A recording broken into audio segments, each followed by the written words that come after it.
Nilichokiona kingine hasa ambacho kimekuwa kikijitokeza baada ya kuona yale masharti yaliyoko kwenye ibara 25 ibara ndogo ya kwanza ya katiba, baada ya kuona yale yaliyoko kwenye sheria zetu, baada ya kuona yale ambayo yako kwenye dira ya taifa ya maendeleo ya mwaka 2020 mpaka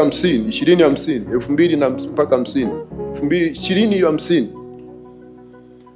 ninachokiona kwamba madhaifu yetu makubwa, mimi nasema ni madhaifu, wala hata sitaki kusema sijui mambo ya kina Mheshimiwa Mambukusi pale areas of improvement. Hii kitu inatuhafifisha udhaifu wetu. Tunahitaji pengine kuwa na sheria ya taifa ya uwajibikaji, the National Accountability Act. Na nilisema hili nikimshauri Mheshimiwa Mwanasheria Mkuu wa serikali, naibu Mwanasheria Mkuu wa serikali yuko hapa. Siku Mheshimiwa Rais anazindua dira hii hapa Dodoma, mimi nilikuwepo. Na Attorney General naye alikuwepo. Na mimi nilikabidhiwa hii dira na Mheshimiwa Rais. Na viongozi wote walikuwepo walikabidhiwa. Lakini katika hotuba moja alitutaka sisi mahakama tutekeleze wajibu wetu wa kutoa haki kwa kuzingatia viapo vyetu. Na kwa kuzingatia pia kwamba sasa haki ni kipaumbele cha kwanza, ni moja ya vipaumbele muhimu na kikiwa cha kwanza kabisa haki na utawala bora.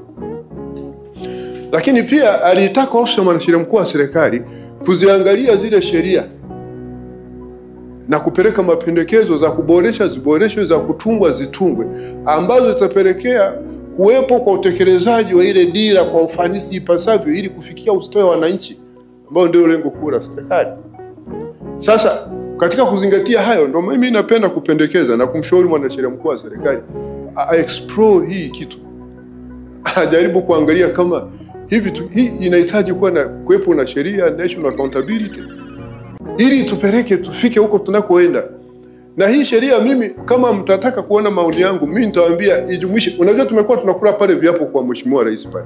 Sasa kwa sababu na ile kiapo kile kipo chini ya sheria ya viapo, sidhani kama kuna sanction ya ukiacha hizi disciplinary measures, but I would like to be penal sanctions that haiwezi ukaenda ukapoteza muda wa Mheshimiwa Rais anakuapisha pale na una pose sijui na nini alafu tena umebeba na Biblia na Qurani, alafu baada hapo unaenda kuapishwa na Mheshimiwa Jaji Mwangezi.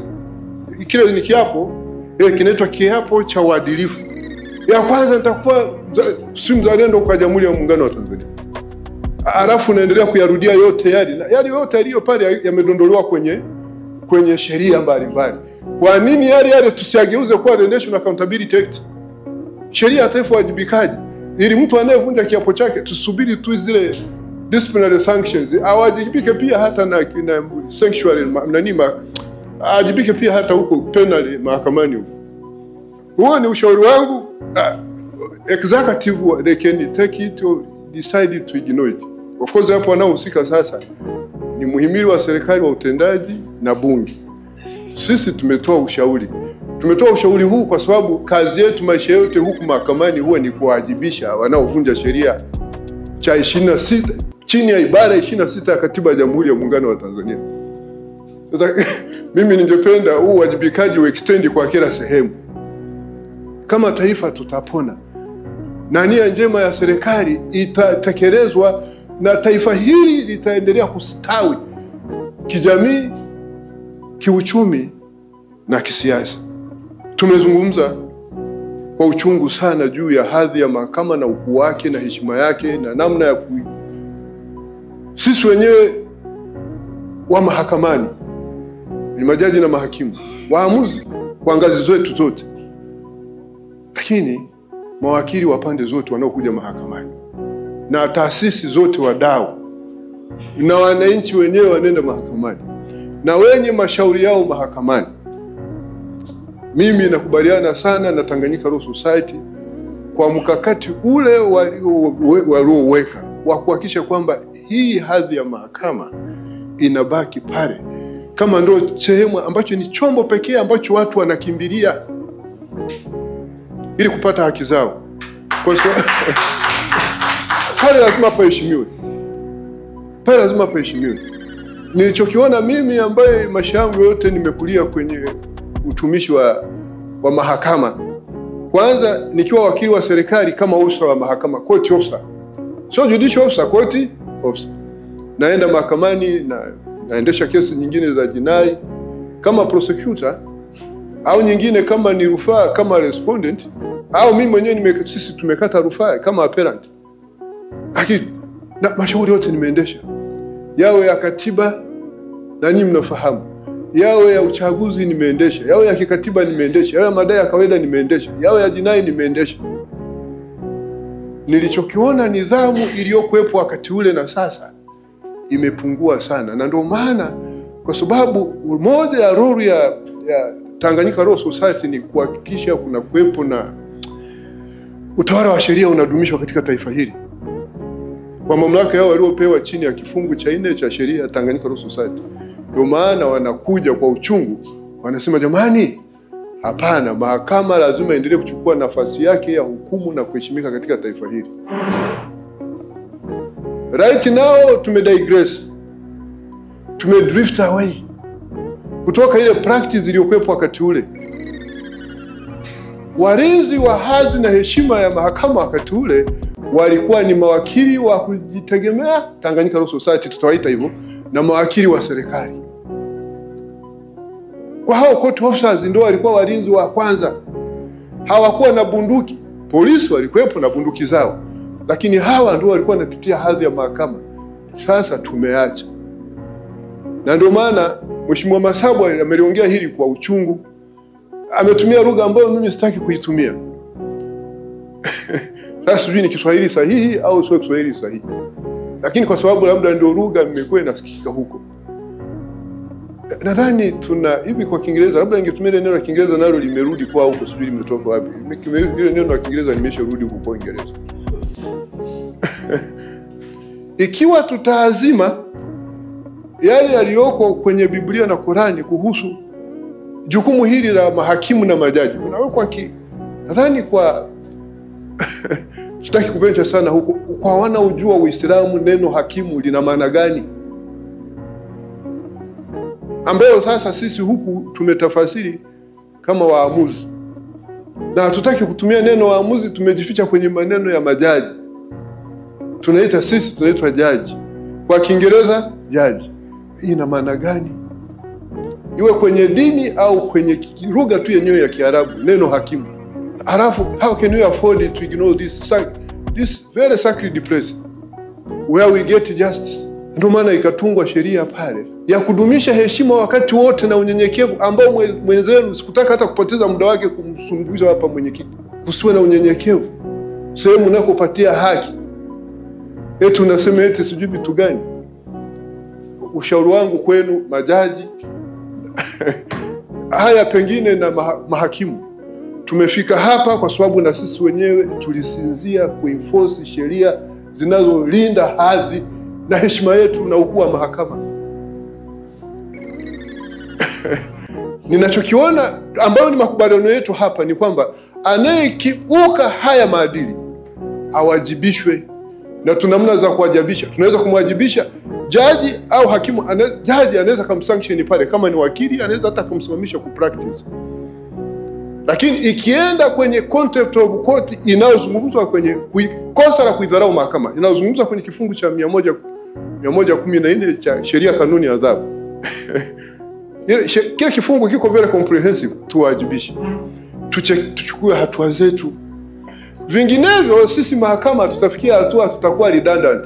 Kile kifungu 114 cha sheria kanuni ya adhabu kiko very comprehensive. Tuanze na sisi wenyewe mahakamani kujisahihisha. Yaani mimi nikiona tendo fulani la utovu wa nidhamu na kimaadili linafanyika mbele ya jaji mahakamani, mbele ya hakimu mahakamani, unaliona kabisa hili ni tendo ambalo lina amount to contempt of court au kuidharau mahakama. Alafu hachukui hatua. Opinion nitakayokuwa nayo kwake huyu mtu huyo judicial officer, nitakuwa na very low opinion kumhusu yeye. Na sana nitaona kama huyu ameshindwa kutekeleza majukumu yake ya ujaji au ya uhakimu. Sasa utatekelezaji majukumu ya ujaji au hakimu ikiwa huheshimiki na order unazotoa hazui enforceable? Sasa nadhani ndivyo tutapaswa kwenda, ili taifa hili libaki kuwa taifa linaloheshimika kama ambavyo limekuwa siku zote, na hatutaweza kukondoni na vitendo vingine vya kigaidi mahakamani, wala mtu kujivika kofia ya kuwa wakili kufanya mambo ambayo ni ya ovyo mahakamani. Katiba yetu imetueleza kila moja ni all equals before the law. All equal before the law. Article 13 of the Constitution. Lakini ibara 107 capital A sub article 2. Kitu cha kwanza kanuni wamesema kutenda haki kwa wote bila kujali hali ya mtu kijamii au kiuchumi. That being the case, we cannot afford to be segregative on this one. The law should apply squarely. Hakutakuwa na mtu mwenye hadhi tofauti au treated tofauti. Na mawakili mtusaidie. Ninyi court officers, ninyi maafisa wa mahakama, walioko kwenye private, walioko kwenye public bar, tusaidieni. Mtatusaidia kwa namna mbili. Moja, ninyi wenyewe mtabadilisha mwenendo wenu. Mtabehave kama ni watu mnakiishi hicho mnavyopaswa kuishi kanuni za maadili yetu.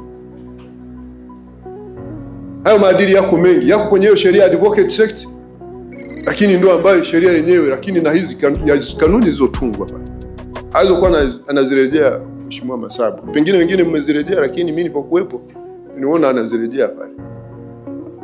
Tuziishi.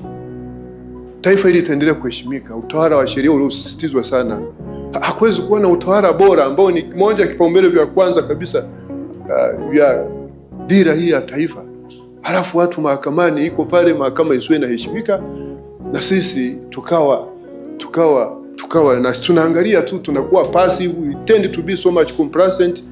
Sasa hii ni pamoja na kwamba jeshi la polisi litaendelea kuenforce law and order mahakamani. Mahakama ya wapi ambayo inakosa ulinzi? Na wakati kipindi ambacho watu akili zimeshaharibika kiasi hiki, watu wanazungumza mambo hawana tena heshima kwa viongozi wa taifa wala kwa binadamu wenzao. Hatuheshimiani. Kama huyu ni law enforcer, umheshimu na kuzingatia maadili ya taratibu zake. Wewe unaona wewe ndio wa maana, wewe ndio msomi. Sisi tunaitwa land.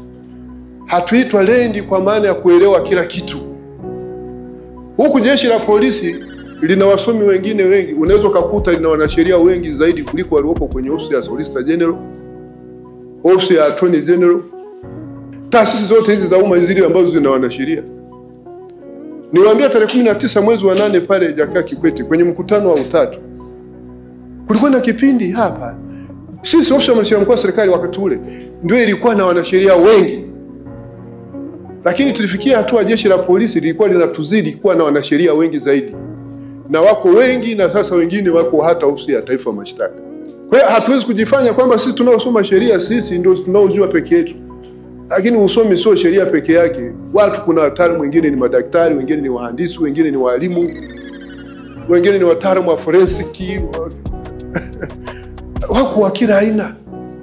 Wako wametapakaa huko, wako magereza, wako jeshi la polisi na sehemu nyinginezo. Nataka kuambia hivi, tunaitwa land persons kwa sababu moja. Kwa sababu shughuli zote za umma duniani husimamiwa na kuongozwa na sheria. Sisi sifa tulionayo ya kutufanya tuitwe land ni ile sifa ya kuzitafasiri hizo sheria na kucommunicate hiyo tafasiri kwa watu wengine.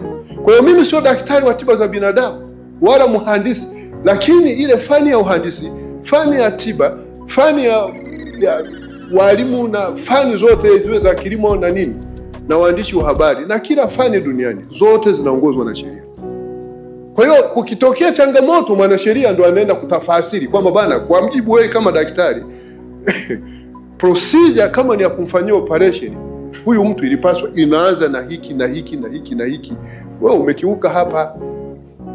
That is why we are called land brothers and sisters, all land friends.